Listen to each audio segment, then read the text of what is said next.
Assalamualaikum warahmatullahi wabarakatuh.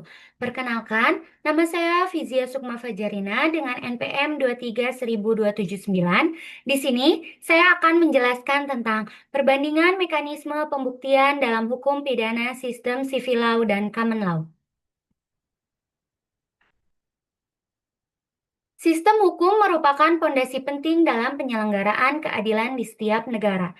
Dalam perkembangan sejarah hukum dunia, telah berkembang dua sistem hukum besar hingga kini masih dominan, yaitu sistem civil law, hukum sipil, dan sistem common law, hukum umum. Kedua sistem ini memiliki karakteristik, filosofi, dan mekanisme yang berbeda dalam penerapannya, terutama dalam konteks hukum pidana dan mekanisme pembuktian. Adapun rumusan masalah, yang pertama, apakah sistem pembuktian dan di common law sistem lebih menjamin keadilan substantif dibandingkan di civil law system? Yang kedua, bagaimana prinsip-prinsip yang berlaku dalam pembuktian di civil law dan common law system, serta bagaimana peran hakim atau juri dalam menilai alat bukti? Yang ketiga, bagaimana pengaturan mengenai bukti elektronik dan saksi ahli dalam sistem pembuktian civil law dan common law?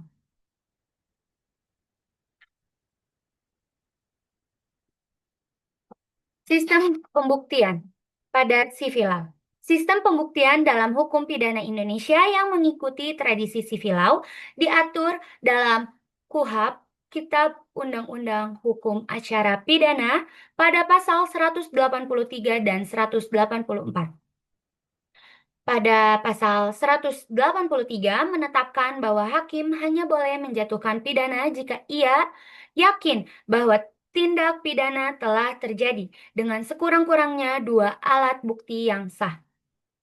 Pada pasal 184 mengatur 5 alat bukti yang sah, yaitu keterangan saksi, ahli, surat, petunjuk, dan keterangan terdakwa. Alat bukti ini bersifat limitatif dan hakim tidak bisa menggunakan bukti di luar yang disebutkan dalam undang-undang. Dalam sistem civil law, hakim memiliki peran aktif dalam mencari kebenaran, dikenal dengan prinsip dominus litis, di mana hakim tidak hanya pasif tetapi juga terlibat langsung dalam proses persidangan. Sistem pembuktian dalam common law berbeda secara signifikan dari civil law. Karena dengan karakteristik utama penggunaan sistem juri dalam peradilan pidana. Dalam sistem ini, pemisahan fungsi antara hakim dan juri sangat jelas. Hakim bertanggung jawab atas persoalan hukum, sementara juri menilai fakta-fakta dalam persidangan dan memutuskan apakah terdakwa bersalah atau tidak bersalah. Keputusan juri biasanya terdiri dari 12 orang. Harus bulat atau mayoritas kuat. Sistem pembuktian common law tidak menetapkan batasan ketat mengenai alat bukti seperti dalam civil law. Semua alat bukti dapat diterima kecuali ada pengecualian yang ditetapkan hukum dengan aturan ketat mengenai kelayakan bukti yang berkembang melalui preseden pengadilan. Salah satu aturan penting adalah hearsay rule yang melarang penggunaan bukti tidak langsung untuk memastikan bukti dapat diuji melalui cross-examination.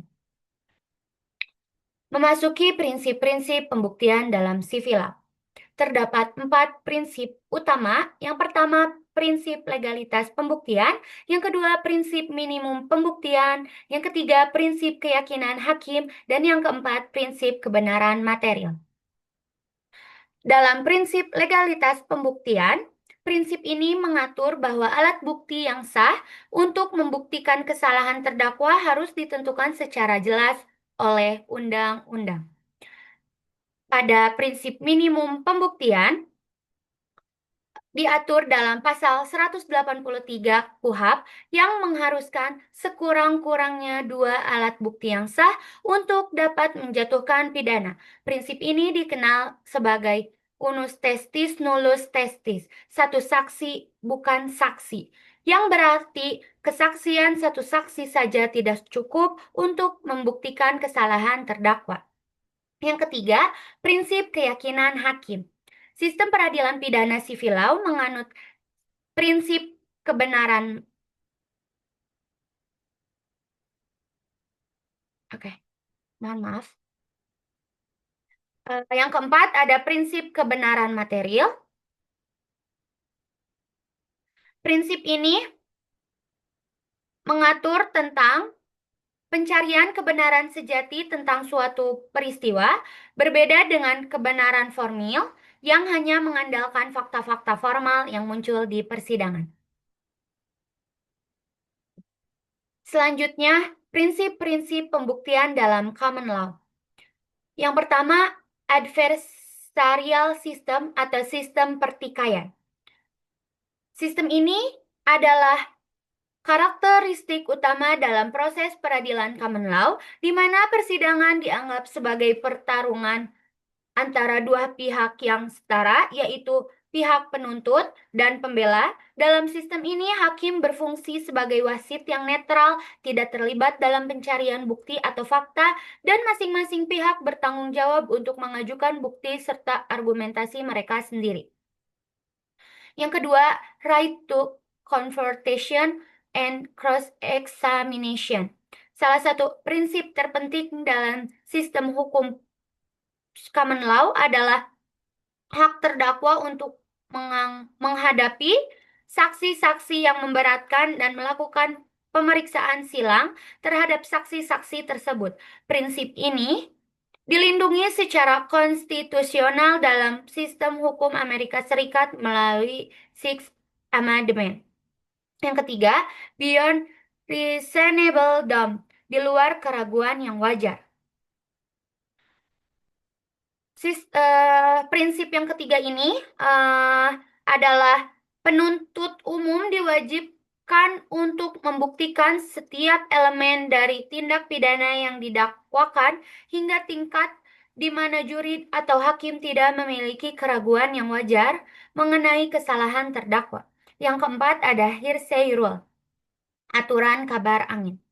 Prinsip yang melarang penggunaan kesaksian yang didengar dari orang lain sebagai bukti untuk membuktikan kebenaran dari apa yang diceritakan. Aturan ini dikembangkan karena kesaksian hearsay tidak dapat diuji melalui cross-examination yang merupakan mekanisme fundamental dalam menguji kebenaran dalam sistem common law.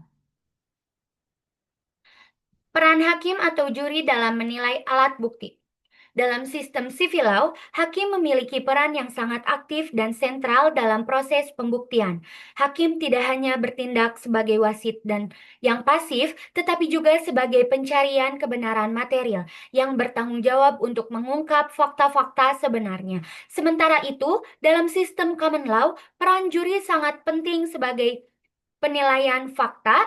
Juri terdiri dari warga negara biasa yang dipilih untuk menilai bukti dan memutuskan apakah terdakwa bersalah atau tidak bersalah. Proses pemilihan juri memastikan bahwa anggota juri tidak memiliki bias yang dapat mempengaruhi keputusan mereka.